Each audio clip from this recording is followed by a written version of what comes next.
All right, starting to see some names pop up. Glad to see you. Looks like we got a solid Seattle crew coming in. Indianapolis in the house, Portland, Salt Lake City, Toronto, Johannesburg. Let's see, for the PSE team, can we go ahead and drop the poll in the webinar and let folks chime in? So we wanted to be able to get a little bit more information on where you're coming from, where you do your work, just so we can start to track a little bit the distribution of our participants. So thanks so much for clicking through on this one. See, we got a good mix of folks. Northwest being the biggest so far, not surprising given the focus today, but we've got a good representation. Excellent. We'll keep that up for just another few seconds, and then we'll click through to our next poll question. We're getting close to our critical mass.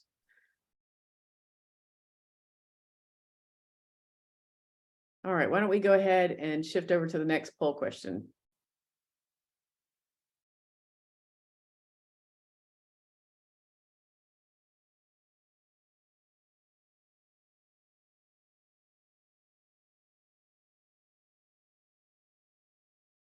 Oh, I'll share those results just so folks can see.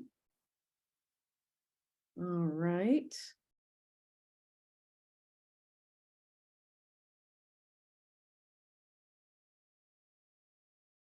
Okay, maybe a little technical hiccup on the second poll question, so we'll come back to that in a bit. I don't want to delay our conversation today, so why don't we go ahead and dive in. Oh, okay, we've got it up there now. Maybe there was a little bit of a tech lag. So the second question, real quickly, how do you identify your role in community in this work of equitable, climate resilient community development?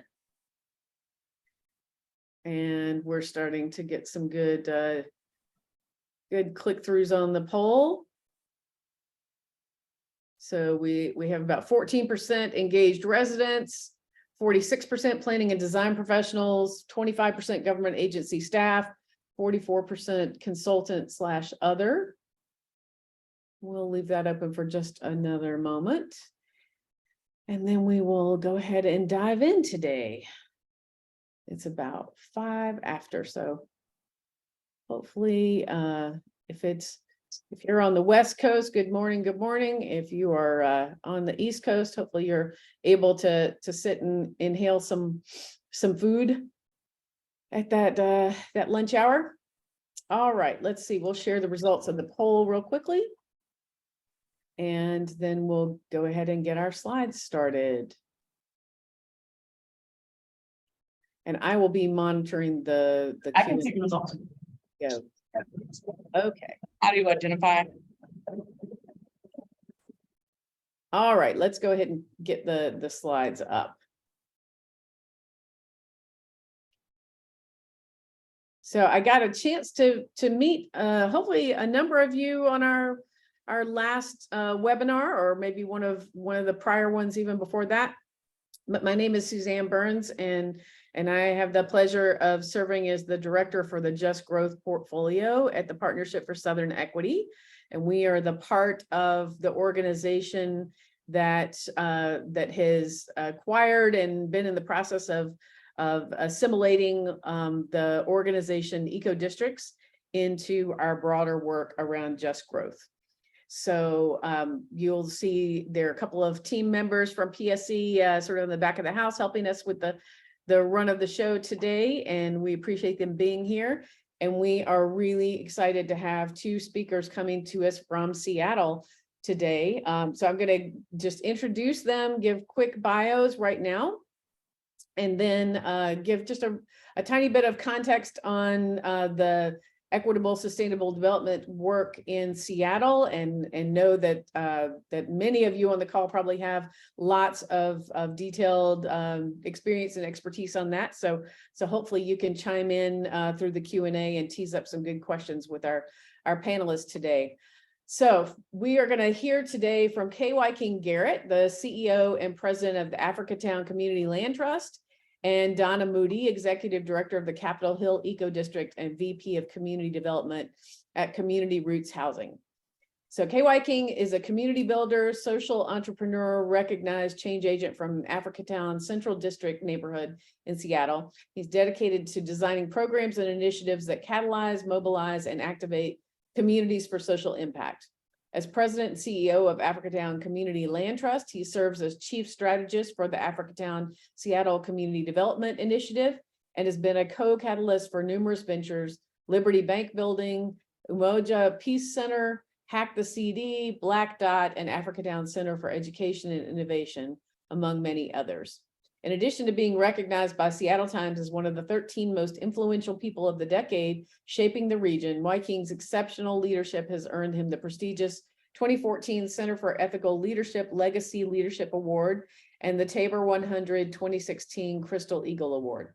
He's also a founding member of the Seattle Music Commission and a past fellow with Green for All, a national green advocacy organization. So I'll go ahead and introduce Donna, and then we will pass I'll cover a couple of other quick points real quickly, and then we'll tee up K.Y. King to get started. So Donna Moody is the Executive Director of the Capitol Hill Eco District and Executive Vice President of Community Roots Housing, with a focus on community development. The Capitol Hill Eco District was launched in 2011 as a passion-fueled initiative of Community Roots Housing, focused on building environmental resilience through a lens of social justice and racial equity. Born in Jamaica, raised in Chicago, and now a resident of Seattle for over 20 years, Donna is well acquainted with the interconnectedness of social justice, community building, and neighborhood activism. Donna brings years of engagement as a longtime restaurateur and local food advocate within the Capitol Hill and Central Business District communities to the Capitol Hill Eco District. Donna has been on several mayor-appointed commissions and councils, was a founding board member of the Capitol Hill Housing Foundation, and chaired the Central District Forum for Arts and Ideas Board. As a consultant, Donna advised food business startups and architects on diversity and inclusion. And just real quickly, we know that the Seattle area has been sort of known nationally for the explosive rapid growth in recent years, largely fueled by the tech sector, where we know that the benefits and burdens of that growth have not been shared among all communities. And there are a number of disparities that have persisted and deepened during these last couple of decades during this high growth period. So we know that the city, the county have both been very active in trying to plan to address this sort of unbridled growth and to create more intentional efforts around equitable economic development. The city has its equitable development initiative to try and address displacement and unequal distribution of opportunities to sustain a diverse Seattle. The council approved an interfund transfer loan of $16 million to be used on EDI projects in advance of the completion of the Civic Square transaction. And in 2016, directors and staff from multiple departments began working together on this program, including the EDI fund, coordinating interdepartmental efforts to prevent displacement and advance mobility. There was a further recommendation to invest $6.5 million in 4 neighborhoods where place-based projects are located: Chinatown International District, Central District, Othello, and Rainier Beach, for capacity building, pre-development, and capital investments. And we know that this work has also inspired King County, who has long been a national leader on the equity in local government forefront, to sort of replicate their own version of this equitable development initiative that seems to be just really getting off the ground. So I imagine that we may hear from one or both of the speakers about how they've plugged into some of those efforts. And let's see if we can click through to the next couple of slides. I will go really briefly, and then just want to make sure that everyone is not confused about why the Partnership for Southern Equity is a part of the conversation today. Hopefully this is becoming something that folks have tuned into and learned a little bit of information about this acquisition. Really, the intent of that acquisition was to accelerate racial equity through the democratization of land use and development nationally, and to the extent that we can start to see ripples around the world to have that influence as well. Know that there was great potential around integrating some of the racial justice and environmental justice work that had been done in the South with some of the national, international framework development that eco-districts had done around sustainability and climate ready development. So we're trying to find this moment as a way to amplify the great work of two different organizations in a way that hopefully deepens racial equity across the portfolio of work. And we want local leaders to be a part of that from communities around the world.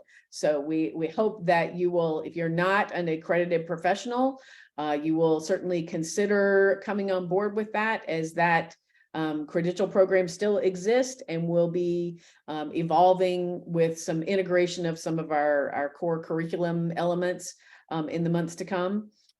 We hope that you will also stay tuned for the release of the new protocol, which is an evolution of the work, again, that Eco-Districts has led for more than a decade, and the work that the Partnership for Southern Equity has led in the Southeast for a similar sort of period of time.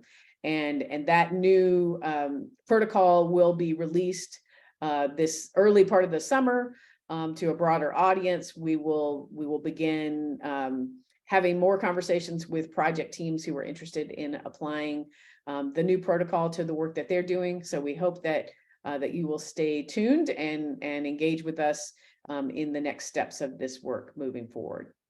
I think that let's see, we talked about the leadership standard a bit. So yeah, let's go ahead and move on. We will have our next webinar.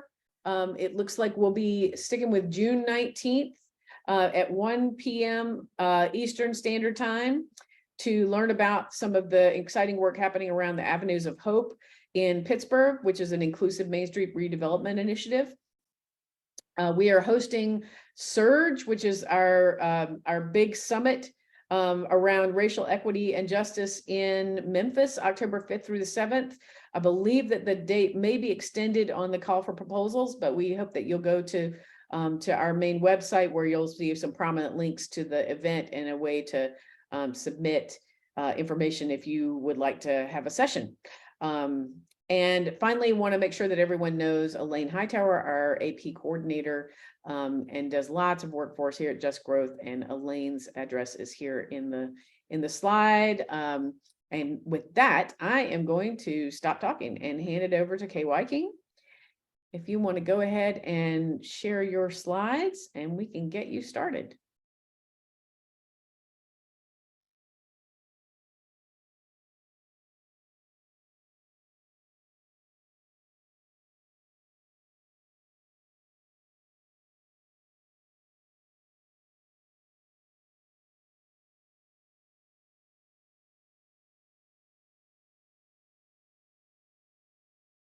There we go. All right, so Okay. is my screen showing? It is. Okay, wonderful, thank you. Yes, thank you. Good afternoon to everyone. Thank you for being here. Shout out to the Partnership for Southern Equity and Eco-Districts and Just Growth team. Have been really tracking this process and seeing the direction things are going is encouraging, as this has been one of the, I think, struggles we had with like completely embracing eco districts initially, in terms of the opportunities around centering equity and justice. So good to see that, and good to be able to share with others doing similar or aligned work. Some of the work that we have done, and maybe some of the lessons that we have learned. So KY King Garrett, third generation community builder from Central District, belovedly our Africatown. Uh-oh, my slide is not advancing. Oh, there we go. Okay. All right. Yeah. So third generation, my grandfather was one of the co-founders of Liberty Bank, which was the second Black bank west of the Mississippi. My father was a long time this community, really front lines of the Black liberation and justice freedom struggle, engaged in the community with a focus on building institutions. So that's kind of how I got on the job training around community service and just embracing our own agency as members of community and members of the world. So a little history about Central Seattle. William Gross was the second recognized Black resident. He was came to Seattle as a pioneer. Prior to that, he worked on the Underground Railroad, negotiating safe passage for Blacks escaping slavery into Panama and Canada. Came here, became an entrepreneur, hotelier, developer, community builder. He bought 12 acres in what became the Central District and began to partition his land to other Black families that settled, making the community, establishing the Central District as a community of Black residents. And that was back in 1882, before Washington was even a state. Additional migrations would follow, with the greatest migrations around World War II, the wartime economy, Boeing in the shipyards, attracted Blacks fleeing the Jim Crow post-slavery South, seeking sanctuary, better quality of life, and economic opportunities. They came and met a different type of racism in the form of housing covenants, which limited where they could live, to the Central District, settled there. A rich community grew, which gave, really Seattle culture and much of its soul. Prominent people we know: Ray Charles, Quincy Jones, Jimi Hendrix, Ernestine Anderson. Others is Zenobia Bailey and Ishmael Butler. Also come out of the community. So there was really kind of our Harlem or Black Wall Street of the Pacific Northwest, right here in the Central District. Despite that, we know the challenges that were continued to be faced, form of redlining.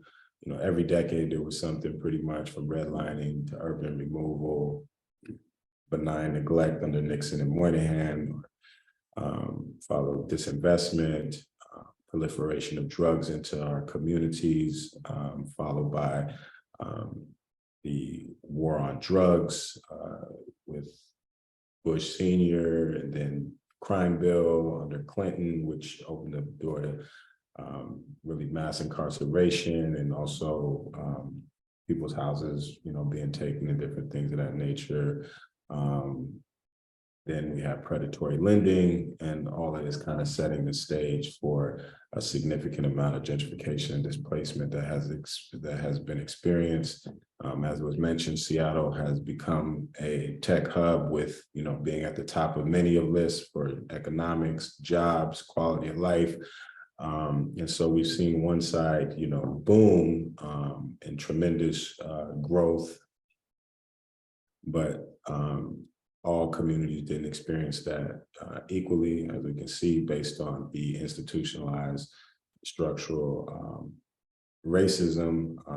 Those systems prevented equitable benefit, everyone, all boats from rising.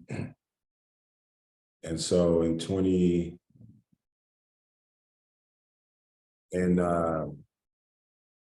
when we saw the 2035 plan for the city of Seattle, we did not see our community as a part of that future. And so our response was to create our own planning process, Black Seattle 2035, to write ourselves into the future. And that really intersected with this planning around the 2035 plan, and also intersected with other communities doing similar work, which was a Race and Social Equity Task Force, which basically shaped the Equitable Development Initiative, which was included into that 2035 plan modification. Our planning included robust engagement with community to imagine a future of Black thriving, powered by the legacy of those who made the community. So a number of different projects, including working with Dr. Sharon Sutton, architect Donald King, University of Washington students doing studios to help bring some of these visions to life. And really what emerged out of that is the Africatown really as a vehicle or a vessel to represent holding space for the beauty, the brilliance, and the best of the Black experience, regardless of location or time. So the great contributions that people of African descent, Black people have made in Seattle, the Central District, in this country and throughout the world, using that as a foundation in terms of drawing from a database of a menu of options in terms of an asset-based community development strategy, which is what Africatown is. And so just again, envision the future, not just becoming a historic district, which relegates us to often plaques and murals and statues about a community that used to be, but really envisioning a future where the activity and vibrant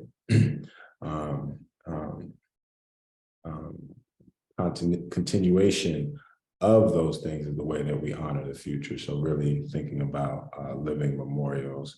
And through that process, we developed a development framework. As partnership opportunities were presented, we wanted to have a framework to really define and measure what is equitable development. One thing that we see a lot here in Seattle is use of terms repeatedly, such as equitable development or shared prosperity or social justice, but they become very abstract, and the reality is often much different. But by talking about the problem, sometimes people think that's solving the problem when it's not. So, and also projects can be presented in one way, or work can be presented in one way, but when you go under the hood, it's different. So we wanted to be able to understand what does equitable development framework define, what that meant for us. And so ownership, equity being the root word in equitable, and we're defining ownership as equity as ownership. And so we look at a framework that talks about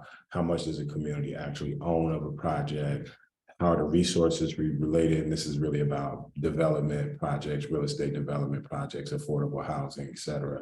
How much of the resources connected to these projects, which are 50, 60, $100 million, actually go into the community in terms of contracting, et cetera, how the space is allocated, how community participates and has agency, how capacity is built in the community, and just ongoing benefit to the community. And so through that process, we begin to also, in the engagement process, look at things that could be done to activate the community to represent what we envision for the future. This was a 30,000 square foot mural on the corner of 23rd and Union before it was taken down for redevelopment to project to represent the ideas that community had come up with around gathering space, place for economic activity, commercial activity, place for storytelling and honoring the past as well. And so we brought artists, we brought community, and activated the space prior to it being torn down. A lot of people say, why would you do that if you're going to if the building is just going to be torn down? But really it was about projecting what we wanted to see for our future. And so Liberty Bank Building was the first project that the values of our equitable development framework would apply to through partnership with Capitol Hill Housing, Community Roots Housing as affordable housing developer, and Black Community Impact Alliance, another organization, Bar Place, Africatown had initiated a process to reclaim once Liberty Bank had closed in the 90s, and then it became Key Bank, and then Key Bank left, and community wanted to reclaim the asset, and then found out there was, some transactions that had happened, but what came out of that process was this partnership around a project that continued the mission of the initial Liberty Bank, which was to allow for economic mobility and access to capital. And so, and then this is across the street, Midtown Square. This is a project where we were seeking to acquire a square block. We're not able to assemble the capital at the total amount of capital, which was 24 million to acquire the block. And then ended up getting 20% of the block through a MOU agreement with a market rate developer, the city, and another organization to acquire part of it. But through that MOU, they also committed to share values around our equitable development framework. So you see that there. This is Africatown Plaza, which is adjacent to that building. It's under construction now. It's our first project where we're really the lead developer. And so this is 126 units. Liberty Bank building was 115 units over about 3,000 square feet commercial space. This is 126 units. Again, affordable. Again, a partnership with continuing a partnership from Liberty Bank with Community Roots Housing, but us really leading the development on this one. Then there's former Fire Station 6, which was one of the initial Equitable Development Initiative projects, and repurpose a former fire station into an innovation hub, really to focus on providing access to the knowledge base and tech industry and creative economy industry sectors that are booming around us, but haven't included our community equitably. That cut the ribbon on that last year. This was an acquisition in the community. It was a square block acquisition. Again, community advocacy. This project was for over 30 years, served as a assisted living for Japanese elders. The organization, due to economic circumstances, decided to sell the project. It was bought by a market rate developer who was going to put market rate 285 units of market rate housing, which would be unaffordable to most in our community. But community rallies said, we should have a project that represents equitable development, anti-displacement.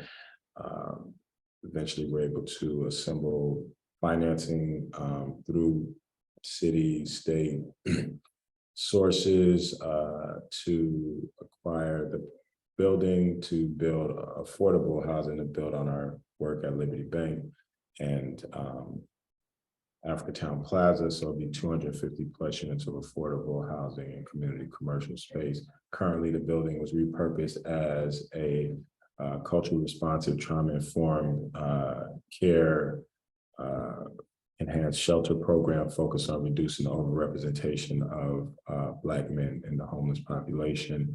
It's been open about a year and a few months.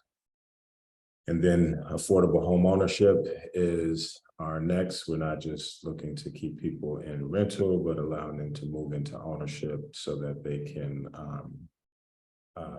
build equity, generational wealth, et cetera, and not have to move out the community when they do experience positive economic mobility. This was a specific project in partnership with another land trust, Homestead Community Land Trust, to provide these residential units. This is a project we were brought to as a developer by community organizations, Community Passageways, Creative Justice, working with young people to take them out of the pipeline to prison. Young people had advocated for need for housing and culturally responsive resources and services on site. And so this will be about 70 units with those services on site. One thing we do acknowledge is that buildings don't build community, people do. And so again, with the displacement that has happened in a very traumatic way, community going from 80% Black to under 15, 10, somewhere in there, and the way it was done has been very traumatic. And so we have to also be intentional about reconnecting community, bringing the community back, providing those opportunities to be celebrated. And so this is another aspect of the work, which is around healing, placemaking, again, reestablishing, maintaining a sense of place, connection, and culture, which has evolved into our Summer of Soul. So if you're planning to come to Seattle, want to come to Seattle, this is a great opportunity to experience culture in the community. But despite all of that work, we know that we always have to go back to the numbers. You know, it definitely feels good to have our groundbreakings, to have our ribbon cuttings, to have our events. But we have to look at, are we moving to being a more equitable city? Are we moving toward a city where we're included and not included and just being marginalized? And if you look at these numbers in 2018, you see Black median income, white median income, really still expressing a Jim Crow apartheid type statistics, right? And this is 2018. And just as recent as, 2021, we're seeing, that even get worse, right? And so we know that there is still a lot of work to do. What we are very encouraged by, that we've been able to establish models that can demonstrate that another future is possible. And then now it's about, those bold investments to scale to ensure that, Seattle is a city that is world-class, including the communities of the world that have made the city. And so obviously these statistics are representative of systemic issues that produce them. And in order to create balance, alleviate, mitigate, there has to be, reparative, restorative investments, and there has to be metrics. So that is our, work, and we're always creating our vision board, community vision board, right? So we said, what would you want to see in a thriving Black community inspired by something of the Black diaspora greatness or contributions, whether in a community, in the world, regardless of time. And so invite you to think about how your life, has been impacted positively by people of African descent. What would be something that you would want to see in that community that reflects that? For example, people have said they want to see, thriving commercial district with Black businesses inspired by Black Wall Street. And there's been many other, venues inspired by Motown, or literary, space inspired by the Harlem Renaissance, and so on and so forth. So I invite you all to, share something that you would want to see inspired by. And if you're from another, Black community with a rich history, or another part of the world with rich Black history, what would you bring from that community to represent, that experience, in our community? So with that, I say thank you, and for letting us share about our work building a future that honors our past.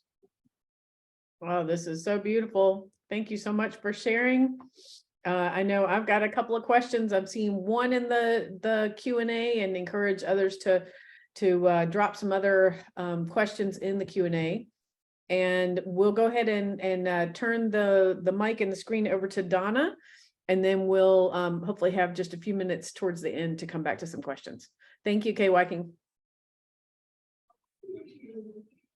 Hello. Thank you for having me. I appreciate the opportunity to share with PSC and Just Growth some work that has been done by the Capitol Hill Eco District. Are you able to see my screen? Yes. Great.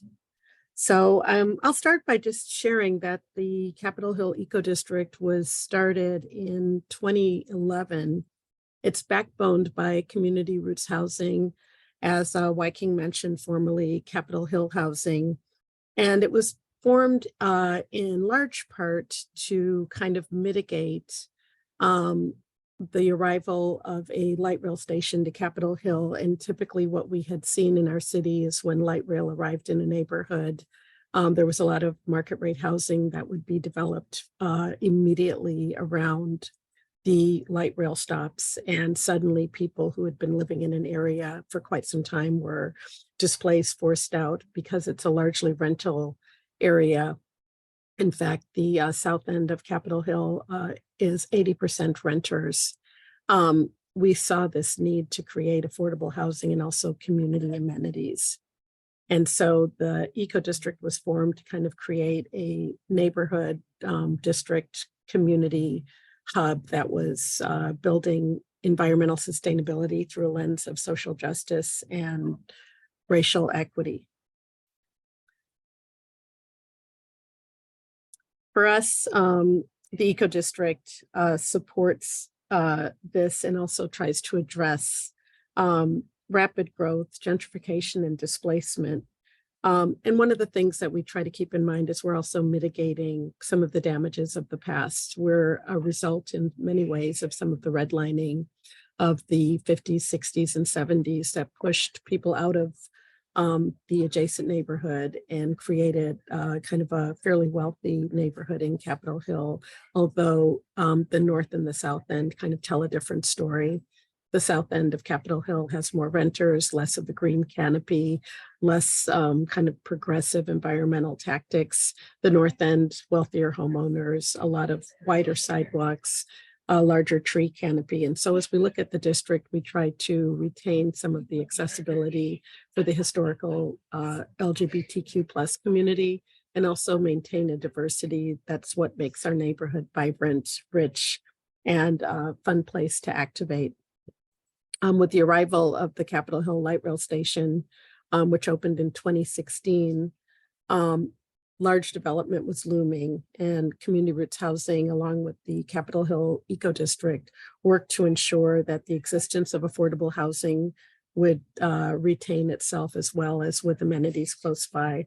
Hence the creation of Station House, affordable housing development with 120 units, as well as amenities in the area, one of which is a large plaza that can be accessed by the community for events and just relaxing when it's not in use.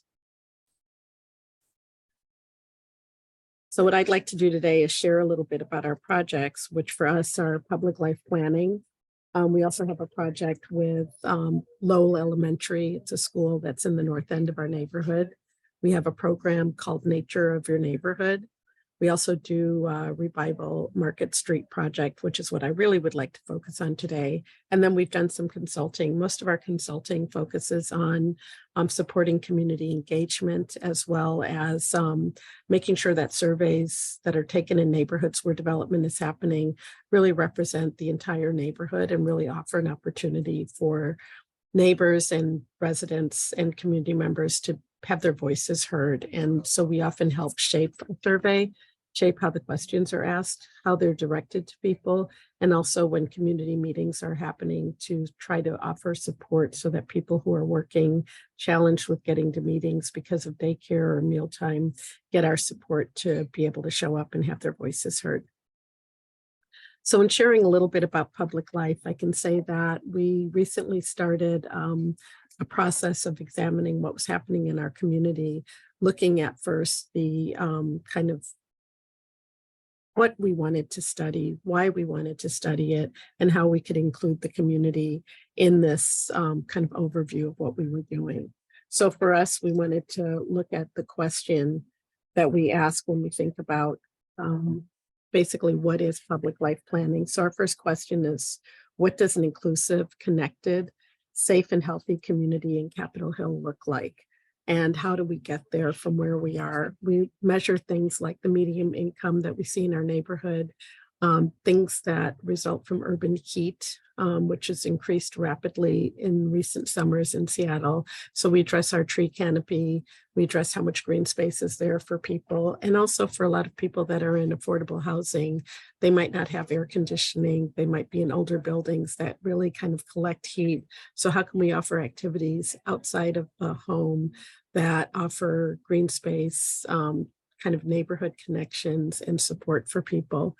We look at housing a lot because we feel that one of the obstacles for affordable housing is our current AMI. So we're always addressing, how do we get housing to people that are in need and not have affordable housing become basically housing for middle income folks. When we look at what's happening in our streets and our pedestrian pathways, we see a lot of collisions between transit and automobiles and pedestrians and bicyclists. So we want to be able to provide a safe pathway for people to walk and engage in their communities. And so as we address those things and we looked at all of the components of that, we interviewed our community, we had people participate, and we ended up with a community forum that we hosted last year. That was kind of the culmination of all of our research and work. And when we think about what public life planning looks at, and we think about our shared values, for us, it's centering people in decision making, making sure that we're creating a neighborhood that has opportunity and also a sense of safety, and also examining how we define safety, connecting people to nature with a healthy lifestyle, offering more green spaces, and also supporting an environmentally resilient neighborhood, and encouraging kind of movement throughout the neighborhood that provides interaction with others and also feels like an enjoyable and joyful neighborhood that people would want to walk through. One of our projects, the Lowell Street or the Lowell School Health-Based Center, came out of a desire to increase the kind of opportunities for the students at Lowell. Lowell is a elementary school that's in North Capitol Hill, as I mentioned before, kind of one of the wealthier neighborhoods in Capitol Hill. It was a highly sought after school. And when the AP program left that school, it became a downtown school. The incidence of families that are unhoused increased. It's one of the largest populations of unhoused families in the Seattle School District. And also the school lunch program is taken advantage of by 100% of their student population. So we had been working on this project for quite some time. In fact, it was underway when I started my role at Community Roots Housing. And we worked with the staff and the students at Lowell and their families to apply for grants, to get some attention from the county, and basically with partnerships from Kaiser Permanente and Country Doctor, created a school-based health center, also focusing on the need for mental health support and also focusing on the needs of the community, so that the school-based health center isn't only for people that attend the school, but for people in the community in need. With the success of that, we decided to try for one more effort to create a food hub at Lowell Elementary. And so we're currently working on creating a food pantry with kind of a grocery market kind of vibe to it, that has, to us, a lot of dignity for people to be able to come and choose the food they want and not be given a box of items that they might not use. And also trying to prepare meals so that when people come for pickup, they can actually get a meal that they can take home and prepare, or something that they can eat out of the box if they don't have the privilege of being housed, as many people do. And then also one other aspect of it is that we wanted to try to get some delivery. So we're working with DoorDash and some other communities to see if we can actually deliver food to people who are in need of meals. Another project or program that we have is called Nature of Your Neighborhood. And in Nature of Your Neighborhood, we're working to create a biodiversity strip that runs from the north end of Capitol Hill, Volunteer Park, to the south end, Seattle University. And the idea is to allow people to plant in their planting strips in front of their homes and apartments, and also to bring people out into the street so they can garden together. So we offer a lot of workshops to encourage people to learn a little bit more about gardening. We can offer discounts on things like plant starters. We have a tool and a seed library where people can just come and pick up things that they need to kind of greenify their neighborhood and also meet their neighbors in the process. Another project that we have, which is what I'd like to focus on today, is our Revival Market Street pop-ups. What started as a 8-vendor program in Capitol Hill for a holiday market has grown immensely to a much larger market series. And one of the things that makes this so incredible to me is that what we started off doing was finding a way to support vendors through fundraising so that we could actually offer them a stipend and support them in other ways. We'd like to support them by providing professionally prepared booths for their arrival. We provide just kind of comfort when they get there. We help them set up, we get them together, we do marketing, professional photography. And at our one of our most successful markets in June of 2022, for Juneteenth, we did a market at Midtown Square. And at that market, we had KEXP actually do their broadcast from the square that day, which was kind of one of the dreams of the developers of that project, to have a live broadcast occur from their square. And we had about 15 vendors last year. This year, we're hoping to have 25 vendors. We'll have food, and we'll also have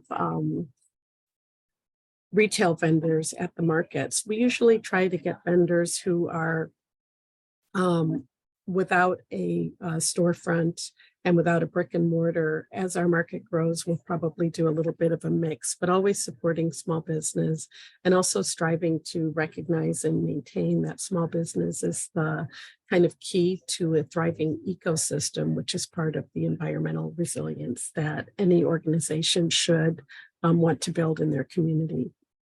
One of the things that we did last year too, in planning to do a holiday market, but finding out that there were a lot of different activities that would be planned, we decided to support some of the holiday vendors that we would have had by doing a holiday gift guide and not focusing so much on us having a pop-up, but focusing on us using our mailing list and our marketing sensibility to promote the work that these folks would be doing.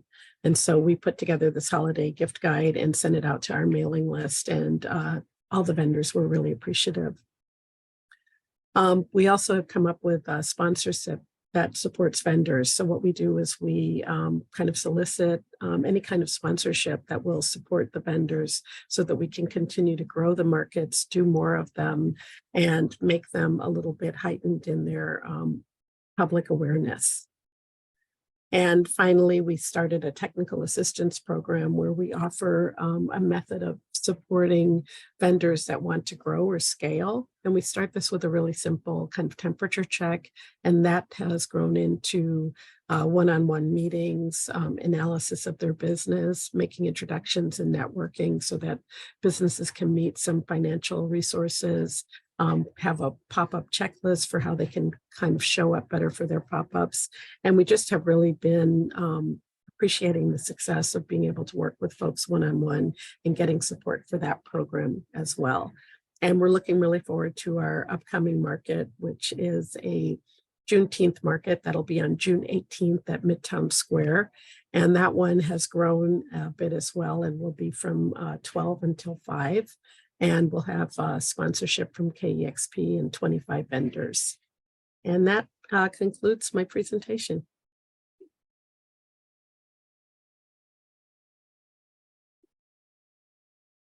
Oh, apologies. I was struggling to find that mute button. Thank you so much, Donna. This is just super exciting to hear all about. We have a very few minutes per questions, but I wonder if I could start real quick with one for you, Donna. And then we've got a couple in the chat that I want to address, or Kay Wyking, maybe if you're able to view the Q&A, there may be a couple that you could respond to directly. And then we'll lift up a couple. So I guess, Donna, the first thing that I'm curious about in all the incredible support that you're providing for small businesses to really start to get a foothold in the market. Have you seen some of those entrepreneurs be successful in kind of making that next leap from being in a market to a brick and mortar, a permanent? You mentioned sort of the pop-up, but just curious if there are some great success stories that you wanted to share about those who have sort of become stable forces in the market as a result. I love that you asked that question, because I actually wanted to share, but felt a little limited with time. One of our vendors, Tiswera, which is an African informed market that she sells a lot of wares from, particularly from Kenya, and with tribes that often don't export goods. And she sent us a note one day saying that although she had been featured as a pop-up many times throughout Seattle, her experience with Revival has made the Eco District model stand apart from the rest. Revival has been the only market I attended that financially supports its vendors with stipends. It's wonderful to have support with provided equipment and access to resources that help vendors maximize their success at pop-up markets like Revival. The Capitol Hill Eco District has been a constant source of support and advocacy for small businesses through their commitment to creating pathways for vendors to secure their own storefront locations. That's one example. We have another one that we're actually visiting today, the Mediums, which they do streetwear, and they have a store in Capitol Hill now, and they actually invited our team to come visit their store and just kind of do a catch up and a check-in. So we get to do that actually quite a bit. Oh, that's fantastic. Well, congratulations. That's really exciting. And it sounds like y'all found a formula that's working in terms of really providing kind of that wraparound support for a small business that you might tend to think of in other terms as for an individual or family in the housing sense. So it sounds like some great progress, and look forward to hearing more about those other success stories as they emerge over time. Yeah, I just wanted to add, like, to Wyking's point about housing and commercial properties being partnered. It's so important as we rebuild the Black community for people to see Black-owned businesses that are successful and inspire more and bring people back to the neighborhood to live and support the businesses. Absolutely. Absolutely. That's critical. So Kay Wyking, I wonder, I have so many questions on your end, and really maybe if I could sort of tee up one specific one, and then I have a sort of broader one that I'd love to pose to both of you. So in terms of some of the questions that we've seen pop up in the chat, I think the type of sort of ownership structure is something that is really of interest. And I'm gonna drop into the Q&A so folks can access it, a link to the Grounded Solutions Network that I would imagine both of you have probably been familiar with at some point. They're a national resource on community land trust, and just wanted to be able to share that for those who maybe are less familiar with that sort of model.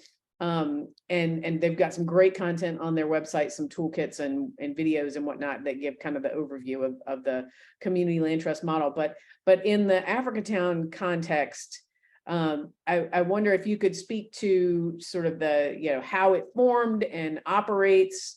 Is there a part of your model that is looking at things like cooperative ownership as well, or is it pretty purely that CLT? Sure, great question. Our land trust was formed, or the Africatown Community Land Trust was formed in 2016 as a result of that community planning process, which was also focused on the acquisition of the Liberty Bank site as well as the Midtown site, which I showed and mentioned.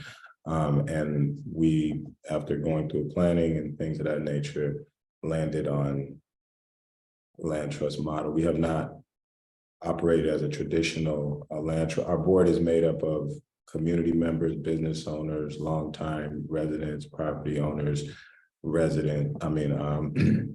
tenants, and real estate professionals.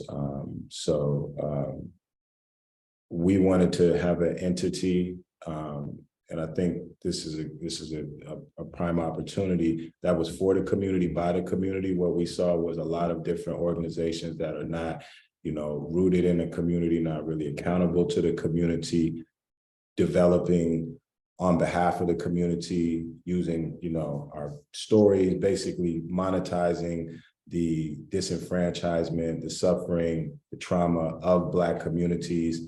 You go to you see the brochures, it's all the Black faces. You go to the annual, breakfasts, fundraisers, is, the Black stories, but the organizations are actually not rooted in and really fully accountable to the best interests of the Black community. It's on behalf of, and I think one of the things, even with this program that Donna has, mentioned, is just, the fact that, the event was held and kind of split an existing community base of Juneteenth and vendors were split. And so what I want to say to that point is, for everyone out there that's doing this work, you should never be in competition with, or, having, negative impacts on community-based, initiatives and efforts. It always should be, how can we support, because that's an asset-based strategy. How can we leverage, because that is one of the real primary struggles in our community,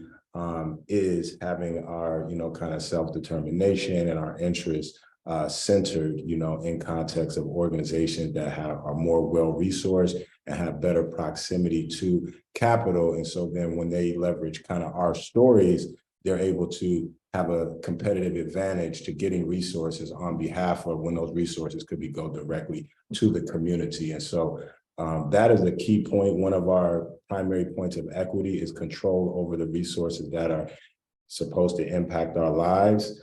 And so we know the whole nonprofit industrial complex has really grown up around addressing the issues which really should be addressed with reparations, but now we have all the organizations that are, whether it's education, housing, all these different issues, basically has become an industry off of, the suffering and pain of the Black community, when we do have the answers and solutions, but just need to be properly resourced. So that is a very important equity issue that I hope is lifted up within the Eco District protocol, so we can avoid situations like that. Absolutely. That is a powerful point that I hope everybody heard, and we will repeat again and again and again, the need for community to be at the helm in lifting up solutions and in being in a power position to implement those solutions. Just respect for what is before you, strive to make something new, or potentially, because coming in and paying the vendors obviously made a competitive edge to other events that may not have been paying the vendors. Absolutely. Absolutely. Well, goodness, I am torn because we are at our time, and I know that everyone who has made the time to be with us today has other things that they need to shift to. So I'm going to go ahead and wrap us up now, again, with deep, sincere thanks to Kay Walking and Donna for sharing their inspiring work with us. We, in other parts of the country, I know, are watching Seattle, and really just can't wait to share these sort of models with other communities, and hope that they can be inspiration and a great way to maybe leapfrog some efforts in other communities. Thank you so much. We will definitely be sharing the recording of this out to this list. And if folks are interested in following up with either of the speakers, please let us know. We'll maybe see if y'all want to drop your contact information